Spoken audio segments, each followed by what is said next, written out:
So Simon, how was Bulgaria?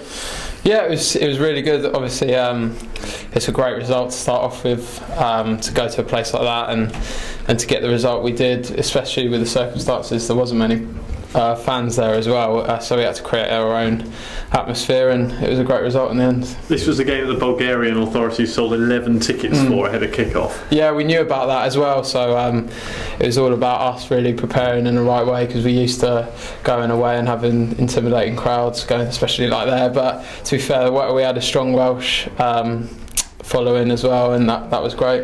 Do you take that as a personal reflection on your appeal to the Bulgarian people? Well, yeah, I guess so, yeah. It must be. No one wants to come and watch us, do they? Very disappointed. But you did, you finished well, didn't you? You finished strongly. Yeah, exactly. Both games, I mean, it just shows the way things are going at the moment, the way things are turning around and how positive everything is. It's brilliant to be part of that at the moment. And now back to Burnley, following Bulgaria. What are your thoughts on that game? Yeah, obviously it's going to be tough.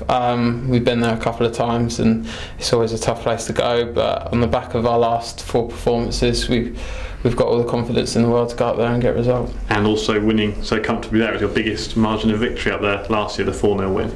Yeah, exactly, and we got to think about that a little bit, take that into consideration, but every game's different and we've got to approach it the same as we've done all season. How do you guys actually feel at the moment? Because you're bound to tell me you feel fresh, raring to go, you've had a great couple of weeks away, giving you new energy, but in truth you're a bit jaded, because any normal human being surely would be a bit tired after travelling around. Yeah, of course there's a little bit of tiredness, but that'll get out of my system straight away. I train today, run around, and I'll be fine. I'm sure all the rest of the players are the same. Yeah, and this good run, you mentioned it already, 4 unbeaten. You're obviously looking to build on that. Yeah, of course. It's a great start to have, 4 unbeaten, and we've got a lot of games coming up. But on Saturday, that's our main aim, to keep a clean sheet, and then it's up to us to get the goals and win the game. Perfect, thank you. Cheers. Simon, you seem to be forging a little bit of a partnership up front with Lafondra. How's that going for you? Yeah, it's going really well. Obviously, we both got 2 in our last 4, which is a good start to have, and things are going well at the moment up front. I think we're starting to click, and the team's starting to click. On the training ground, do you work as a pair outside of the formal training? I mean, are you becoming particular buddies, and are you doing your own thing to work together? Yeah, he's a great lad. He's fitted in straight away, and I think it's not just me and Alfie. It's all the strikers. We always have quite a tight group, and we always do a bit of work after training all together. It's not necessarily me and Alfie. It's Noel and Manny and Hal, and all the attacking players all stick together. Because there's a real bit of competition now, isn't there? You mentioned Noel, he would claim that he's entitled to be in the front 3 as well, so a front 2 or 3, so...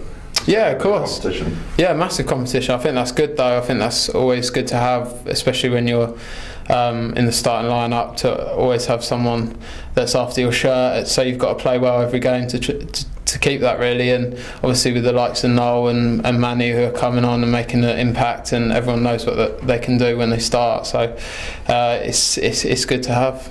You mentioned a run of good results recently, but struggling a bit early on. Did the players ever secretly get a little bit worried about that? I mean, publicly you were always very confident, but yeah, I think we've proven that in the past. It's happened in the past, and we've proved to everyone that we can deal with that and move on. So for us, it wasn't anything playing in the back of our heads. It was just get on with it, and eventually things will turn. Thank you. It looks quite likely you'll come up against Andre BK, or Andre Amugu, as he's now known, former Reading player. Obviously, did you get the better of him in training? Yeah, I'd like to think so. I'm not going to say but I can't remember, to be fair. I think most of the time he was here, I was on loan or something like that. But he's a great defender. Obviously, he played really well for Reading, but hopefully we can do one over on Saturday. Were you here at the same time as Charlie Austin, or had you gone by the time? Yeah. When I was in the youth team, first coming in the youth team, he was playing as well. So I can remember him back there. He used to always be a goal scorer as well. Yeah, he's done well as he got released by the club. Oh yes, and it just shows that he's kept on going, he's kept on playing, and he's had his chance. He's taken it with both hands, and now he's scoring regularly for Burnley. Remember your goal up there last year, Simon? Yeah. Do Do you still claim you meant it? Or? Not an angle. Yeah.